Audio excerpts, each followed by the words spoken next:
বাংলাদেশ এবং ভারতের সম্পর্ক অনেকটাই স্বামী স্ত্রীর মতোই ছিল। শেখ হাসিনা সরকারের সময়ে এই কথাটি সবচেয়ে বেশি শোনা গিয়েছিল। ভারত বাংলাদেশের সম্পর্ক ইতিহাসের সবচেয়ে মধুর ছিল তার সময়টাতেই।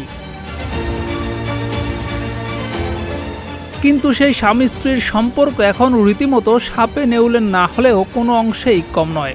সাবেক প্রধানমন্ত্রী শেখ হাসিনা বলেছিলেন, ভারতকে যা দিয়েছি ভারত তা আজীবন মনে রাখবে। কিন্তু সরকার পাল্টাতেই কি সব ভুলে গেল ভারত? কেন ভারতের এই পরিবর্তন?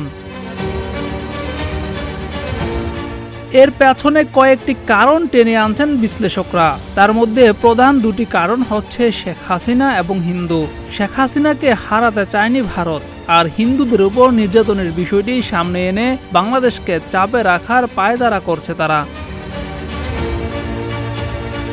প্রধানমন্ত্রীর পদ থেকে শেখ হাসিনা সরে যাওয়ার পর এমন অনেক বিষয় সামনে এসেছে যা এতদিন আড়ালে ছিল। গত 16 বছরে আওয়ামী লীগ সরকারের সময়টাতে বিভিন্নভাবে বাংলাদেশ থেকে সুবিধা নিয়েছে ভারত, যা অন্য কোনো সরকার থাকলেই তাদের জন্য অসম্ভব ছিল।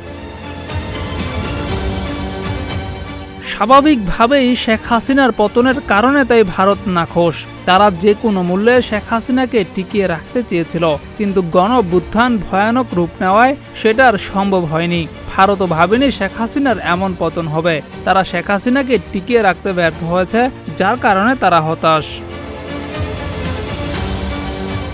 শেখ হাসিনার পতনের পর ভারতের গণমাধ্যমগুলোতে অনেক বিশ্লেষকই খোলাখুলিভাবে এই বিষয়টা স্বীকার করেছেন যে শেখ হাসিনার এমন পতন হবে সেটা ভাবেনি ভারত। তারা ভাবতেই পারেনি শেখ হাসিনার এমন কিছু হয়ে যাবে। শেখ হাসিনার পতনের পর এখন বাংলাদেশের ক্ষমতা ইসলামিক দলগুলোর হাতে চলে যায় কিনা সেটাও ভাবনা এখন তাদের জন্য। সেজন্য তারা দুই দেশের কূটনৈতিক সম্পর্ক নিয়েও দ্বিধায় রয়েছে। আবার বাংলাদেশও ভারতের উপর নাখোশ। প্রথমত, ভারত শেখ হাসিনাকে আশ্রয় দিয়েছে। দ্বিতীয়ত, সেখানে থেকেই শেখ হাসিনা নানান রকম বিবৃতি দিচ্ছে এবং সেগুলো সেখানকার গণমাধ্যমে প্রকাশ হচ্ছে। বাংলাদেশ থেকে এই বিষয়গুলো নিয়ে কয়েকবার প্রতিবাদ জানালেও কোনো কার্যকর পদক্ষেপ নেয়নি ভারত। বিষয়টি ভালোভাবে নেয়নি বাংলাদেশ।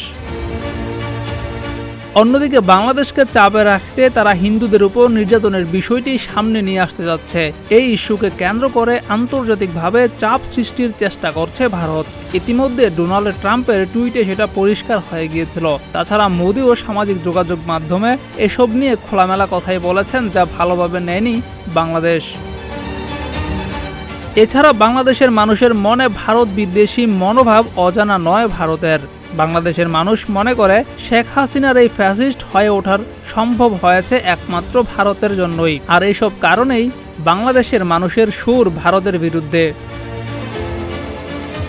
যদিও ভারতের দায়িত্বশীলরা মনে করেন, যেহেতু ডক্টর ইউনূসের সরকার নির্বাচিত সরকার নয়, তার কোনো নির্দিষ্ট মেয়াদকাল নেই, তাই এই সরকারের সঙ্গে ভারতের অত আন্তরিকতারও প্রয়োজন নেই। কেউ কাউকে তো হুমকি দিচ্ছে না, তাহলে আর সমস্যা কিসে? জিয়াউর রহমান, প্রতিদিনের বাংলাদেশ।